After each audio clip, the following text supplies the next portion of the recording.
Agora, no programa Boa Tarde Mulher. É hora de saber mais. Profissionais capacitados esclarecem as suas dúvidas.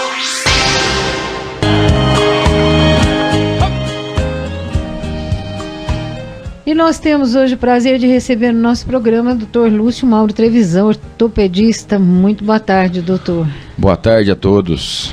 Tudo bom? Tudo, graças a Deus. Não escorregou aí pro caminho, não? Não, hoje choveu, mas eu já escorreguei um pouco hoje. O ortopedista tem que tomar cuidado, né? E quem tá com mais de 60, então? Então, é verdade, mais ainda, né? Fala a verdade. Mas a gente começa brincando, mas o negócio é sério, né?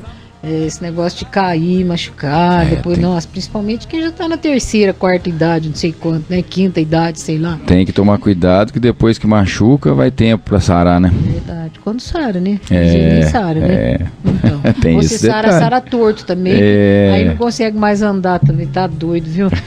Mas nós vamos falar hoje de dor infantil, a criançada. A criança tem muita dor nos ossos, nas juntas. É a mesma coisa de adulto ou não? Essa é coisa de velho mesmo? Então, é um tema assim que não, eu sei que não é muito comum, mas ele dependendo do que a causa dessa dor é muito importante, né? Deve ser vista, né? Porque o que acontece? As crianças, elas muitas vezes, dependendo da idade, né, não sabem relatar como um adulto, localizar uma dor, explicar como que é a dor, o horário da dor. Então muitas vezes a criança só chora, né? Chora, tem febre, para de comer. Então a gente tem que ficar atento a esses sinais, sintomas, porque não é muito comum, mas, por exemplo, a criança pode estar desenvolvendo uma osteomielite, que é uma infecção óssea, né? É uma bactéria que sai, por exemplo, de algum local, da garganta, por exemplo. A criança tem uma dor de garganta, está com infecção bacteriana na garganta.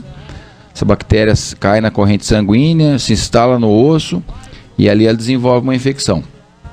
E começa a formar pus, destruir o osso, né? Então tem que ser visto rapidamente.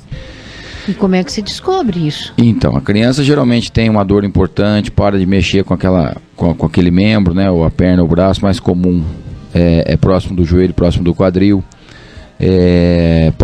Tem febre, começa a ter febre, fica prostrada, desanimadinha, né? Chorosa. É um quadro infeccioso, como por exemplo uma gripe forte, de qualquer idade.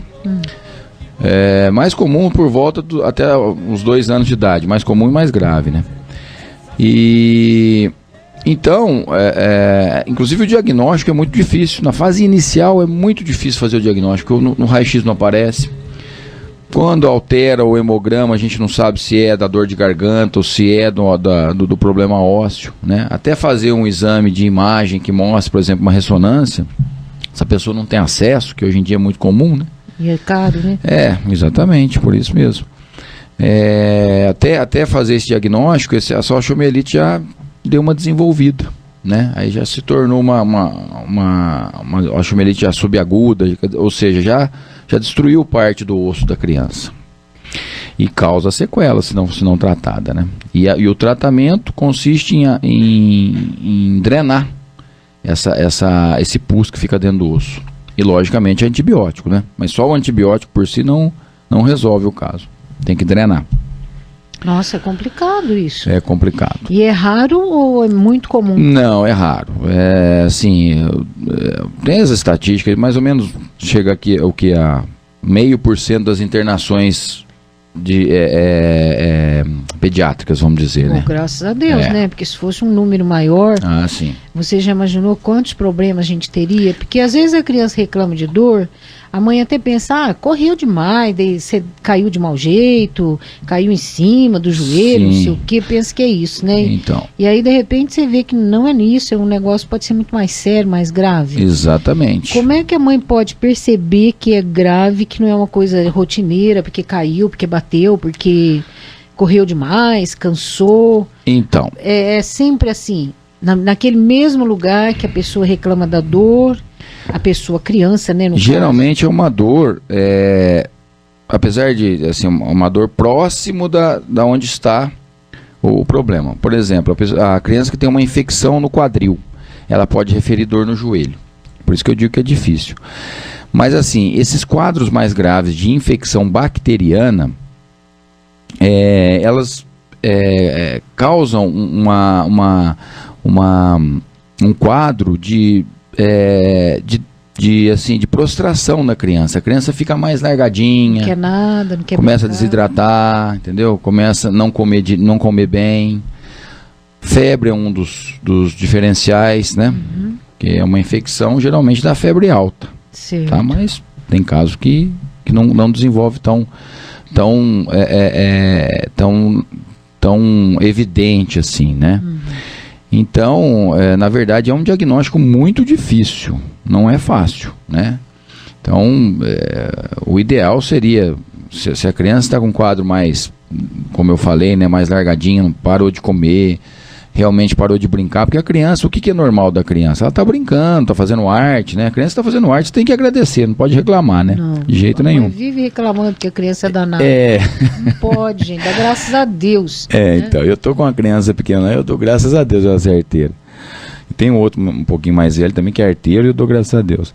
Então, é um quadro, são diagnósticos difíceis, né? Então, mas tem que ter essa atenção. Um outro quadro que pode dar também, um caso que às vezes a criança está um pouquinho resfriadinha, é a sinovite transitória.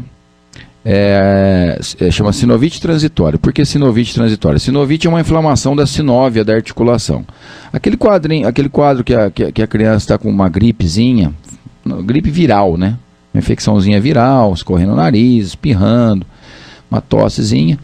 Esse quadro, o vírus pode também se instalar dentro da articulação, muito comum no quadril. Esse quadro é bem mais, praticamente benigno, se resolve por si só, não precisa tomar antibiótico, não precisa operar e também não causa sequela. Mas para você diferenciar um do outro, muitas vezes vai uns dias, entendeu? Então são quadros diferentes, de diferente evolução e de diferente gravidade, que são semelhantes nos sintomas muitas vezes, né? A diferença aí está no que a criança vai desenvolver no decorrer dos dias. Na sinovite transitória, ela melhora por si. 3, 4 dias ela está bem. Na pioartrite, na osteomielite, são infecções bacterianas, ela não melhora, né? Ela vai... Não adianta uma pomada, não. Põe uma água quente, isso não resolve nada. Não resolve.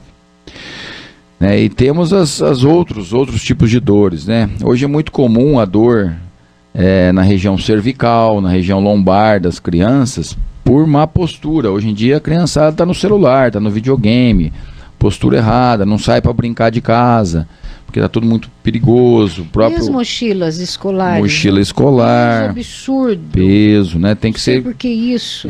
Tem que procurar... dar para essas crianças aquelas mochilas de rodinha, seria a mais indicada, né? Se colocar uma mochila nas costas, jamais ultrapassar 8 a 10% do peso da criança. Eu acredito assim, não sei se ainda existe nas escolas reuniões de pais, acredito que sim. Sim. Os conselhos das escolas se reúnem. Sim. Teria que se ver um meio para que as crianças não levassem tanto peso para a escola. Sem contar tudo aquilo que a escola pede para levar, não é possível que num dia você vá fazer todas as matérias que a criança costuma fazer. Sim. Eles jogam um brinquedinho lá dentro, uma água, mas não sei o que, aquilo vai pesando, né? Sim. Eu acho que teria que ser feita alguma coisa para que isso modificasse, né? Sei lá, antigamente se você estudava com um caderno só, você ponha todas as matérias naquele caderno, chegava no dia de prova, eu digo bem antigamente, né? Porque tem gente que não lembra disso. Eu mesmo, no meu tempo de escola, eu tinha todas as matérias num caderno só. Não, em cada caderno, mas era de 50 folhas. Sim. Agora eles pedem para uma matéria um caderno de 200 folhas, é absurdo. Isso aí é um caderno para 4 matérias. Mas no meio do ano termina, começa outro. Quer dizer, você tira esse peso da mochila da criança. Mãe que é inteligente faz isso, não segue o professor, não. Eu quero de 400, você quer, mas eu vou dar de 100. Você vai colocar as 2 matérias nele, na hora que terminar põe de novo. Entendeu? Eu acho que tem que pensar na coluna da criança, gente. Sim, não é questão de ser um pai que protesta, um pai que quer proteger demais o filho, mas é proteger o que você pode proteger, porque tem coisa que foge da alçada do pai de proteger os filhos, mas nesse caso é fundamental. As crianças vai ter arcadinho assim que não aguenta com o peso da mochila. É um absurdo. Ou no caso ter uma mochila de rodinhas, se possível, né? Não é? Mas mesmo assim, aquela de rodinha, ele vai com esse movimento aqui, com o braço para trás. Isso também não é bom. Porque pelo jeito você tem que fazer força sempre nos 2 braços da mesma forma. Sim. E geralmente a criança vai pegar só uma mão e vai levar com aquela mão. Ele não vai ficar mudando de mão. Porque a criança não tem noção disso. Não. O adulto que está sentindo dor, ele percebe que ele tem que controlar o peso, mas a criança não. Com certeza. Eu acho que pai e mãe que deve estar atento a esse problema da coluna da criança. O pai e a mãe tem que estar sempre de olho nisso mesmo, com certeza. E como eu falei aqui, hoje em dia é muito comum, né? As crianças estarem usando o celular, né? Fica com uma postura inadequada, principalmente do pescoço, né? Fica com o pescoço muito fletido, né? Abaixado, né? Olhando para baixo no celular. Isso aumenta, às vezes, até 3 ou 4 vezes a força muscular a força muscular da região cervical para segurar a própria cabeça, para você tá prestando atenção naquilo ali, né? A pessoa, às vezes, a criança está olhando ali, tá tão entretida com o que está no celular, começa a ter dor, ela nem sabe o que está incomodando, mas ela não para, né? Uma coisa que parece que hipnotiza, né? Hipnotiza, né? Eu digo o adulto, a criança também, hipnotiza. Né? E você vê, você vai andando na rua, as pessoas estão andando na rua e tá lá olhando no celular para baixo, assim, chega a bater cabeça no poste, né? Bate cabeça no poste, dá trombada com os outros. Entra no meio da rua, né? Entra na rua, não olha, o motorista tem que parar, ainda xinga o motorista ainda, porque corre muito. Pois é. Não é? Então tem essas coisas também. Mas, e quanto você disse que esse problema pode ser aquilo que a gente estava falando anteriormente, são bactérias que podem sair até de uma infecção de garganta. A criança também pode ser afetada na aorta, né, do coração, que as bactérias podem estar lá no coração da criança e causar problema? Sim, então isso aí é chamada febre reumática, né, que acaba dando alterações cardíacas, né? Não é bem na aorta, é qualquer lugar do coração. Qualquer lugar, pode ser na válvula aórtica, né, que é uma válvula que tem na saída do sangue do coração para a artéria aorta. Realmente isso aí é uma doença reumática, né, que acontece depois de infecções de garganta, né, se desenvolve uma chamada de febre reumática, que ela ataca as articulações, mas ela ataca muito mais o coração. Então vai desenvolver algum problema cardíaco no decorrer dos anos. E isso é silencioso, ninguém percebe. Isso é silencioso, né? Isso é silencioso. Começa com dor articular, né? E aí depois você vai ver, você tem um problema nas válvulas do coração, e isso vai causando sequelas, né? No decorrer dos anos. E esse problema só é detectado com o quê? Um ultrassom? Uma angioplastia? Coisas mais drásticas assim? Como então, o ecodoppler, né? O ecodoppler cardíaco, né? Exames de sangue, tem os critérios maiores e os menores, né? Os sintomas, a história clínica, algumas manchinhas que aparecem na pele, dor articular. O eletro pode ter alguma arritmia. O Doppler, ele vem alterado, né? Tem as alterações próprias lá que, na verdade, não é muito a minha área, mas aí o médico sabe que aí você tem os critérios maiores e os menores, né? Entendi. Então para fazer o diagnóstico você tem que ter ou 3 critérios maiores ou 2 menores, ou 1 maior e 2 menores. Então tem os critérios diagnósticos, né? Então isso é chamada febre reumática, que a gente fala que ela lambe as articulações e morde o coração. Ela agride muito o coração. Né? E isso depois de muitos anos ou logo ela pode afetar? Pode aparecer depois de alguns anos, não necessariamente nos primeiros anos, né? Pode ser depois de muitos anos. Certo.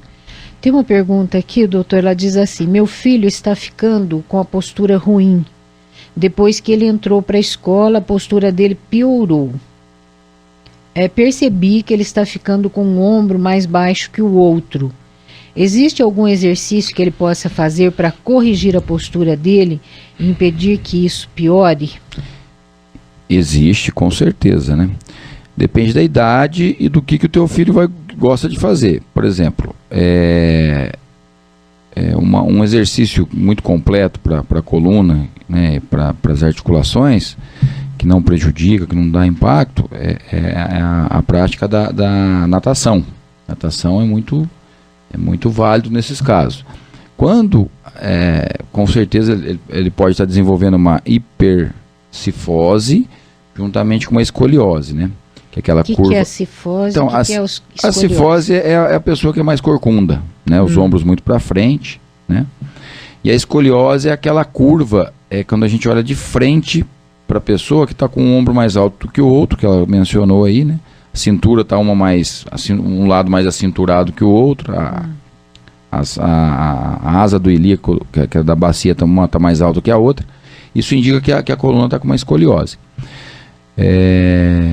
Dependendo do grau da escoliose, né, de como está a postura desse adolescente ou dessa criança, o ideal seria corrigir primeiro com fisioterapia e RPG, e depois disso começar a fazer alguns exercícios para reequilibrar a musculatura. Natação é uma delas. Pilates, né? Até dependendo da idade, uma academia funcional, bem orientado, é muito válido.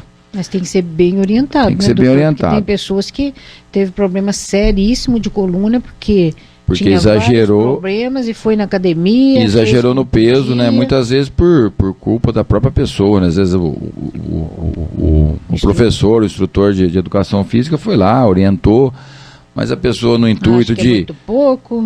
No intuito de ficar forte muito rápido, né? De crescer e tal, quer ficar musculoso, acaba exagerando um pouco. Então é onde pode machucar. Certo. Então tem que ser bem responsável, bem orientado. Né? Então tá aí. E o fato também de estar assim com o ombro caído deve ser por causa da postura na carteira, porque eles apoiam esse braço para escrever e o outro com certeza fica meio caído. 90% das vezes é postural. Postura mesmo, né? O que acontece? É um desequilíbrio muscular. Um lado fica mais, você trabalha mais, né? Então a musculatura fica mais forte. Do outro, consequentemente a musculatura está mais fraca e ela fica mais frouxa. Então ela acaba entortando a coluna, vamos dizer assim. Mas tudo é postura. Desequilíbrio muscular, na verdade. Então, tem outras dores que pode ser assim uma coisa mais comum, não aquela tão grave quanto a que você disse no começo? Temos sim. Então, na adolescência, por exemplo, nós temos as osteocondrites, né? Que é aquela dor, muitas vezes são mencionadas como dor do crescimento, muito comum, principalmente nos meninos que estão jogando bola, começa a doer aquela bolinha da frente do joelho, né? Que é a tuberosidade da tíbia. Ela é chamada de Osgood-Schlatter, que é o que é uma osteocondrite? É uma inflamação na fise de crescimento. Então o adolescente e a criança, ela tem um espaçozinho para crescer o osso, onde as células estão se desenvolvendo, estão no metabolismo muito grande para poder crescer. Na adolescência isso é muito mais exacerbado, porque na adolescência é onde a gente tem um dos estirões do crescimento. Então, pelo fato de você crescer muito ali na hora, às vezes, por exemplo, o próprio tendão, ele vai tracionar essa região de crescimento e vai provocar um processo inflamatório, chamado osteocondrite. Muito comum no joelho, aquele menino, eu estou falando menino porque é mais comum em homem do que no sexo masculino do que no sexo feminino, mas pode acontecer na menina também, evidentemente. Então é aquela criança que está lá, fez algum esporte, correu, jogou bola e chega em casa com a dorzinha no joelho, na pontinha da frente do osso ali, da tuberosidade da tíbia, aquela bolinha que tem na frente do joelho. Aí parou de jogar bola, não consegue jogar bola, manca uns dias, aí para de fazer exercício, melhora um pouquinho. Volta a jogar bola, começa a doer de novo. Isso é um processo inflamatório, tem que ter um tratamento, tomar um anti-inflamatório, parar de jogar bola, né, de fazer exercício, pelo menos por uns 2 meses, de 2 a 3 meses, e acompanhar. Obviamente que é necessário um raio-x para ver se não tem uma coisa mais grave, né? Uma coisa mais grave seria, como a gente mencionou, uma infecção, uma osteomielite, uma piortrite. Tem casos que é muito mais raro ainda, são os tumores. Mas o mais comum é essa patologia que eu falei, que é a osteocondrite. Outro local que pode doer, calcanhar, né? Também mais comum em menino, que é a osteocondrite de Sever, que é o autor que descreveu essa osteocondrite, que é na fise de crescimento do calcânio. Tem uma outra que é mais comum em mulher, em meninas, adolescentes, 15 anos, que é a de Freiberg, que é nos metatarsos do pé, né? Dentre as osteocondrites, essas 3 são as mais comuns. Existem outras, mas mais raras, né? Mas tudo isso tem um tratamento. Tem um tratamento, são todas patologias que evoluem bem, não deixam sequelas, tá? A sequela que deixa, assim, às vezes a bolinha da frente do joelho fica mais saliente um pouquinho. Sim. Mas a pessoa vai poder trabalhar, jogar bola normalmente. Geralmente essa dor melhora significativamente a hora que cessa o crescimento daquela fise de crescimento, por volta dos 18 anos de idade, né? Então, já que nós estamos falando de crescimento, existem crianças que a gente percebe, como a gente trabalha na pastoral da criança, você percebe quando a criança não está desenvolvendo o necessário, crescendo, você vê que os da mesma idade dela já estão bem mais altos, maiores. Existe tratamento para isso também? Qual é o tipo de, quem é o médico que pode tratar a falta de crescimento, doutor? Então, primeiramente tem que passar por um pediatra e ver se ele está dentro de uma curva. Tem uma curva de crescimento, né, que é fisiológica para a idade. Altura dos pais é muito importante porque isso é genético, né? Por exemplo, filhos de pais que têm o pai tem 1,70 m, a mãe tem 1,50 m. Ele dificilmente ele vai alcançar 1,90 m, né, vamos dizer assim. Entendeu? Então, é genético, né? Isso é determinado geneticamente. Tirando essas duas, a genética e essa curva fisiológica que a gente tem, existem as doenças que podem causar, né? Déficit de crescimento. Raquitismo, né? Que é muito raro no nosso meio, principalmente no Sudeste. Eu, particularmente, não vi.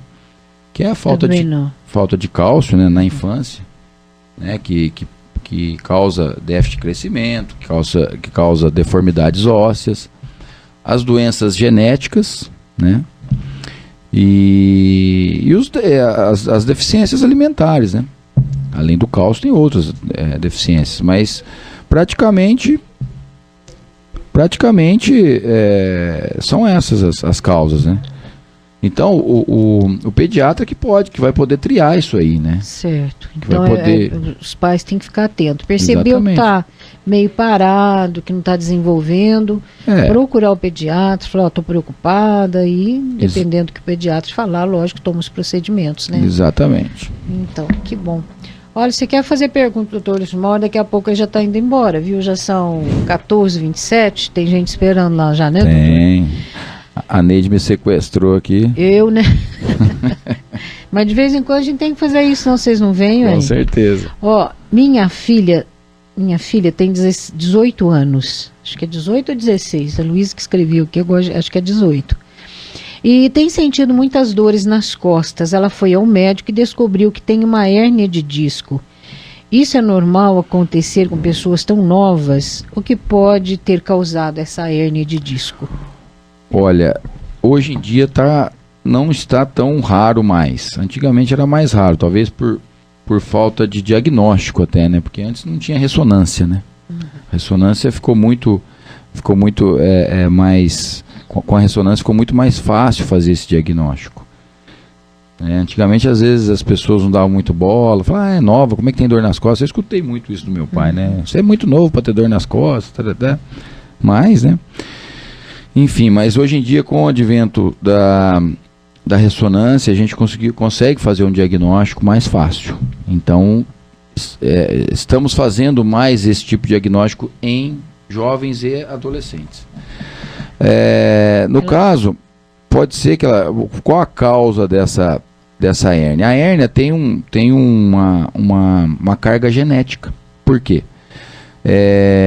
Porque o disco intervertebral, ele é formado, grande parte, por fibras de colágeno, né, que é uma proteína. E essa proteína, ela é determinada geneticamente. A sua resistência, ela é determinada geneticamente. Então, tem gente que tem uma fibra de colágeno mais, vamos dizer assim, mais frouxa, né, mais suscetível à lesão. Porque geneticamente ela não é tão resistente. Então, acaba que pequenos traumas que não causariam nada numa pessoa que não tem uma tendência genética para hérnia, por exemplo, para uma pessoa que tem essa tendência, ela vai desenvolver a hérnia de disco. Então, primeiro, os traumas que você diz, o que é? Uma pancada? Um tombo, né? Peso exagerado? Um tombo, às vezes a própria mochila que a gente estava conversando desde a infância, pequena, carregar uma quantidade de peso que não está adequado para aquele adolescente, para aquela criança, e depois, com o tempo, vai desenvolver. Um tombo, por exemplo, um trauma, né? Às vezes a própria academia mal orientada que você comentou, muito bem colocado. Então são causas assim do dia a dia, né? E muitas vezes um exagero, né? Às vezes a pessoa gosta de jogar vôlei, né? O salto, né? Porque o disco intervertebral, ele serve para amortecer quando você pula, quando você anda, quando você desce escada, quando você cai. Então, às vezes esse disco não está tão resistente e ele cedeu e formou a hérnia. O tratamento é fortalecer a musculatura, melhorar a postura e evitar pegar peso. Então acho que o doutor respondeu tudo para você, né? Não é normal porque todo mundo pode ter, né? Lógico, sim, já é genético. E o que pode ter acontecido pode ser até da mochila de quando era pequeno, pode, né? De ter carregado muito peso e aí aconteceu isso. Mais alguma coisa, doutor? Não, eu tô aqui à disposição, né, para responder as perguntas e... Tem mais pergunta aí, Luísa? Tem uma pergunta, mas pode ir falando, doutor. O que é que o senhor queria falar? Não, era isso mesmo. Vamos responder a pergunta do ouvinte. Então vamos. É isso, fala aí para nós, Luísa. O ouvinte ligou agora, boa tarde. Boa tarde. O ouvinte ligou agora, um senhor, dizendo que ele estava no hospital lá em Poços de Caldas e ele caiu sentado e agora ele começou a sentir dor nas costas, aqui perto do quadril. E aí ele queria saber o que ele pode fazer, ele falou que ele está tomando uma injeção para passar a dor, mas não está adiantando muito. Então, tem que... O ideal é que ele procure um ortopedista da sua confiança para ser examinado, tirar a história clínica direitinho, ser examinado e com certeza o que vai fazer o diagnóstico é fazer uma ressonância, né? Ele pode ter quebrado... Pode ter tido uma trinca, uma fratura... Na ponta da coluna, né? Sim, pode ter... Cóccix, que chama, né? Aquele... Cóccix. Como é que é? Agora já não sei. Bom, na ponta da coluna lá. Agora já não sei se é isso mesmo que faz. Cóccix. Tem gente polcesa aqui, é cóccix. Cóccix. Pode ter sido, não? Pode. Doutor, porque caiu sentado, né? Sim, a pontinha, o finalzinho da coluna, né? Muito, muito dolorido, né? E chato, né? Porque a gente senta, toda hora que senta, lembra dele, né? Então, assim, ele pode ter desenvolvido uma dor discogênica, né? Que é o disco intervertebral que inflamou, uma fratura, uma lesão ligamentar, né? E tudo isso causa dor, né? A coxidínea, né? Que é a dor do cóccix. Você já tomou essas injeções, não sei quantas, né? Porque de repente nem falou, né, Luísa? Então é preciso ver quem está dando a injeção, se é um ortopedista, Né? Quem se que receitou, né? Se for o vizinho, se for o farmacêutico. Falar, toma isso daqui que vai ser boa, você toma que sara, precisa tomar cuidado com isso, né, gente? Se ele já fez o uso do medicamento e não melhorou, é sinal que é uma lesão deve ser um pouco mais resistente, que é uma lesão mais profunda, uma inflamação que não cede tão fácil, então tem que ser visto, né? Então, aí para encerrar, nós poderíamos falar sobre a festa do hospital, né, doutor, para arrecadar fundos. Bem lembrado, Neide. Então, agora, nesse próximo final de semana, nos dias 4 e 5, teremos um evento no estádio JK, no campo de futebol. Se estiver chovendo. Temos tenda. Ah, bom. Temos tenda. Senão o negócio vai ficar feio. Né? Temos tenda. Estamos preparados. E vão ter vários shows, né? O Quarentinha, que vai estar participando, né? Que vai estar fazendo a caridade de estar lá com a gente. Com o seu novo teclado, né? O João Fernando Canquirini trazendo aí uma recordação aí para o pessoal que é mais velho, né? Para relembrar o Super Som Montanhês. As duplas sertanejas Abel e Alcindo, o Maradona. Não, graça, é tudo de graça. É uma cortesia, a gente fica muito agradecido a eles, né?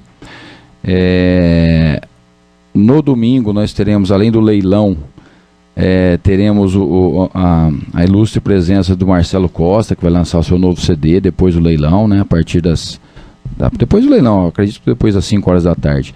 Então os horários, no sábado, vai iniciar a partir das 17 horas. Então teremos esses shows, o bar, praça de alimentação, né? Você fazer janta não, viu, gente? Vai pra lá. Né? Vai ter o quimbol, teremos frango assado e leitoa assada, né? Feijão tropeiro, caldinho de feijão, cachorro quente, vai ter pula-pula para as crianças. E no domingo vai ser realizado, além que teremos o som lá e algumas duplas que vão estar nos prestigiando, o leilão de gado, né? Então estão convidando aí Andradas e região, né? Tivemos ótimas doações, a população de Andradas e região, Santa Rita, Ipuiuna, Caldas, Ibitura, foram muito solidários, né? A gente só tem a agradecer, a Albertina, só temos a agradecer, né? E acredito que vai ser um grande evento. Eu estou aqui convidando e pedindo mais uma vez a colaboração e a presença de todos, ficaremos honrados. Isso vai ajudar muito a Santa Casa, né? Vai ajudar muito a Santa Casa. Nada de o SUS pagar em dia, né? Pois é. De jeito nenhum. Né? O que está acontecendo é que a gente vê aí em reportagens, né? Não é uma coisa, não é conversa. É que o governo do estado não está repassando para a Santa Casa o que é necessário, o que é de direito. Então não tem como manter não é nem esmola, é direito, né? Então não tem como manter uma instituição com o gasto que tem a Santa Casa apenas com o que a prefeitura repassa. A prefeitura está repassando, mas o governo do estado não está honrando com as suas obrigações. Então, quando a gente falava de falta de combustível no Brasil, eu imaginava que ia acontecer assim, muitos anos, daqui uns anos, né? De repente foi só os caminhoneiros pararem e pronto, ficou todo mundo sem combustível, porque não tem ninguém que levava, porque não sei o quê. O governo não deu jeito. Não deu jeito. Conversou, enrolou todo mundo. Pois é. Subiu o combustível do mesmo jeito, só baixou o outro, mas não adianta nada, porque você tem um caminhão a óleo diesel, mas você tem um carro a gasolina. Exatamente. Quer dizer, não serviu para nada. Exatamente. E aí a gente, quando fala de crises nos hospitais, as pessoas falam, mas onde que vai o dinheiro? Mas que dinheiro se não vem? Pois é, exatamente. E todo mundo vai pelo SUS, a maioria pelo menos. Muito raramente você interna pessoas particular, né? 90% é SUS, né? E 85, o resto é um pouco particular e plano de saúde que também não paga, né, aquelas coisas para os hospitais. Exatamente. Então, cada um, a hora que ficar doente, vai ter que correr na Santa Casa mesmo. Então, se tem uma entidade que nós temos que acudir e não deixar fechar as portas, chama-se Santa Casa. Pelo menos aqui em Andradas e nas outras cidades também. Sim, sem dúvida. Então, mas precisa ajudar aquela entidade, tadinho, tem um monte de criança. Criança tá tudo gordo, tudo sadio. Tá mais com obesidade do que com desnutrição, inclusive, as crianças. Inclusive toda a entidade precisa também da Santa Casa, né?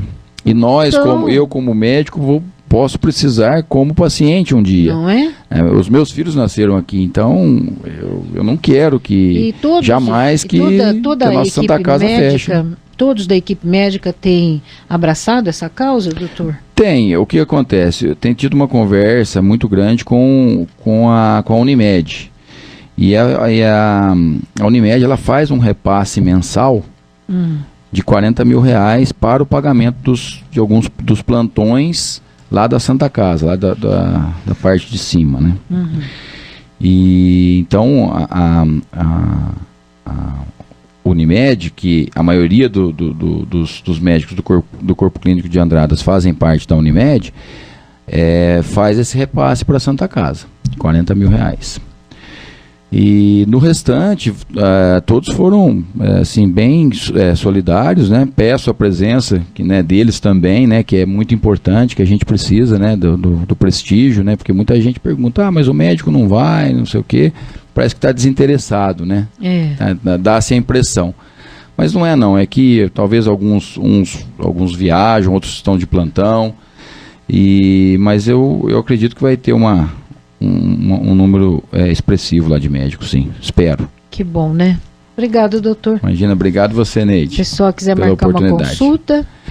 Eu estou no 3731-3108 na Clínica Guizard. Certinho. Certinho? Obrigada. Imagina, obrigado a você. Daqui a pouco a gente volta com Boa Tarde, Mulher. Estamos apresentando Boa Tarde, Mulher.